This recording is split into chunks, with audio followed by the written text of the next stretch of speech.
যশোরে দিনব্যাপী সফরে প্রধানমন্ত্রী তারেক রহমান। জেল খাটা কেমন, এই কৌতূহল থেকেই পরিকল্পিতভাবে শিশুকে হত্যা। জামালপুরে ঝড়ে গাছ চাপায় মা ও 2 মেয়ে নিহত। কক্সবাজারে বাসে 34,000 ইয়াবা উদ্ধার, আটক 2। কক্সবাজারের ইসি এলাকায় 1,500 অবৈধ স্থাপনায় নোটিশ। আমন্ত্রণ জানাচ্ছি বাংলাদেশ প্রতিদিন সারা দেশের সব খবরে। এতক্ষণ শুনছিলেন শিরোনাম, এবারে বিস্তারিত। দিনব্যাপী সফরে যশোরে পৌঁছেছেন প্রধানমন্ত্রী তারেক রহমান। সোমবার সকাল 10:15 ইউএস বাংলার একটি নিয়মিত ফ্লাইটে যশোর বিমানবন্দরে অবতরণ করেন তিনি। এ সময় তাকে স্বাগত জানান বিদ্যুৎ, জ্বালানি ও খনিজ সম্পদ প্রতিমন্ত্রী অনিন্দ্য ইসলাম অমিত সহ বিএনপির সিনিয়র নেতারা। সকাল 10:25 তিনি সড়ক পথে শার্শার উলাশির উদ্দেশ্যে রওনা হন। সেখানে উলাশি যদুনাথপুর খাল পুনর্খনন কাজের উদ্বোধন ও সুধী সমাবেশে অংশ নেন। পরে সেখান থেকে ফিরে দুপুরে শহরের 500 শয্যা বিশিষ্ট যশোর মেডিকেল কলেজ হাসপাতালে ভিত্তিপ্রস্তর স্থাপন করেন।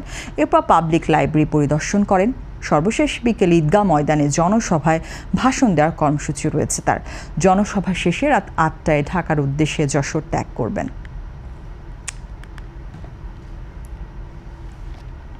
ফতুল্লায় 11 বছর বয়সী শিশু হোসাইন হত্যার রহস্য উদ্ঘাটন করেছে পুলিশ। 27 এপ্রিল সোমবার জেলা পুলিশ সুপার মোহাম্মদ মিজানুর রহমান এক সংবাদ সম্মেলনে জানান, জেল খাটা কেমন, এ ধরনের কৌতূহল থেকেই সমবয়সী কিশোরদের একটি দল পরিকল্পিতভাবে হোসাইনকে হত্যা করে। নিহত হোসাইন তার বাবার সঙ্গে ফুল বিক্রি করত। গত 18 এপ্রিল সে নিখোঁজ হয় এবং পরে ফতুল্লা রেল স্টেশন সংলগ্ন একটি পরিত্যক্ত বাড়ি থেকে তার মরদেহ উদ্ধার করা হয়। পুলিশ জানায়, ঘটনার দিন অভিযুক্ত কিশোররা প্রথমে হত্যার পরিকল্পনা করে এবং পরে গাঁজা সেবনের প্রলোভন দেখিয়ে হোসাইনকে নির্ধারিত স্থানে নিয়ে যায়। সেখানে 6 জন মিলে তাকে ছুরিকাঘাতে হত্যা করে পালিয়ে যায়। এ ঘটনায় এখন পর্যন্ত 6 জনকে গ্রেপ্তার করা হয়েছে। এর মধ্যে একজন 164 ধারায় স্বীকারোক্তিমূলক জবানবন্দি দিয়েছে।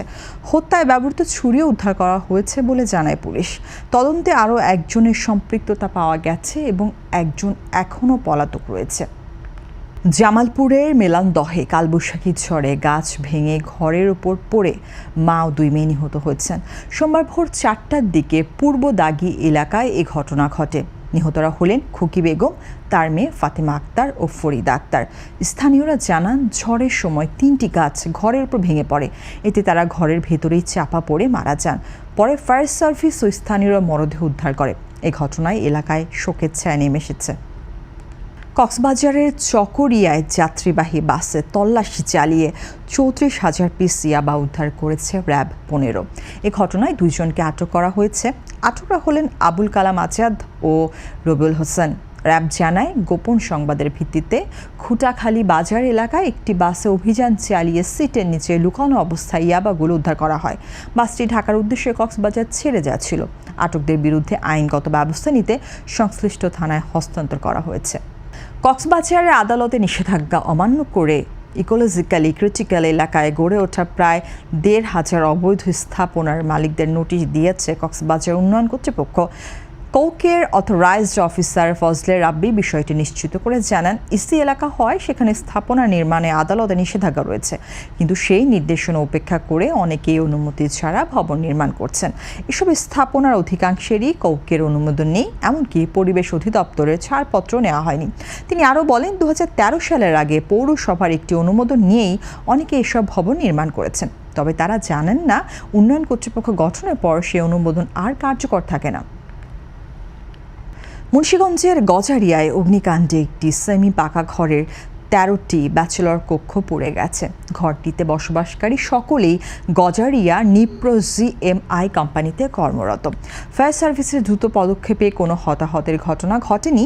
সোমবার সকাল 8টার দিকে ভিটিকান্দি এলাকায় এ ঘটনা ঘটে। মুন্সিগঞ্জ ফায়ার সার্ভিস ও সিভিল ডিফেন্সের উপসহকারী পরিচালক মোহাম্মদ শফিকুল ইসলাম জানান, সকাল 7:55 সময় মোবাইল মারফত গজারিয়া ফায়ার স্টেশনে সংবাদ আসে মোসা কুলসুম বেগমের ব্যাচেলার বাড়িতে আগুন লেগেছে। সংবাদ পেয়ে গজারিয়া ফায়ার স্টেশনে 2টি ইউনিট দ্রুত ঘটনাস্থলে পৌঁছে 1 ঘন্টা চেষ্টা আগুন সম্পূর্ণ নির্বাপন করা হয়। আগুনে কেউ হতাহত হয়নি।